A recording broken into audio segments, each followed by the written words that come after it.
اخبار کوتاه، دقیق و مهم روز شنبه. شاروالی کابل میگوید کار دو پروژه سرکسازی در بلاک هفتم احمدشاه بابامین جریان دارد.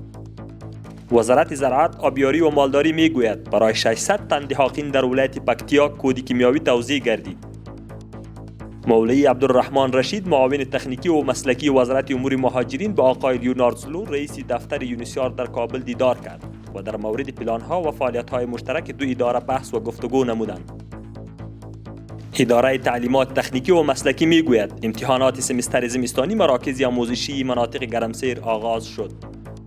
اداره ملی احصایه و معلومات میگوید نزدیک به 12 میلیون افغانی عواید از توزیع تذکره الکترونیکی در ولایت هلمند جمع‌آوری و به خزانه دولت سپرده شده است. وزارت امور داخله میگوید پلیس مبارزه با مواد مخدر در چندین عملیات جداگانه در لغمان، تخار و کاپیسا 12 تن را در پیوند به حمل و فروش مواد مخدر بازداشت کرده است. وزارت مالیه میگوید مرکز ارتباطات ریاست عمومی گمرکات فعال گردید.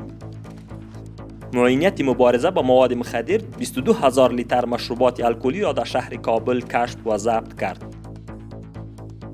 مفتی فیصل، سخنگوی وزارت امور شهدا و معلولین میگوید یک سلسله کمک‌های نقدی ماهانه و کمک‌های ماهانه به ایتام و معلولین امارت اسلامی و نیز معلولین نظامی و ایتام باقی مانده اداره اسبق را آغاز کرده است. تا اکنون در مجموع 500,000 افراد را ثبت نام کرده است و به 350,000 نفر کمک نقدی صورت گرفته است.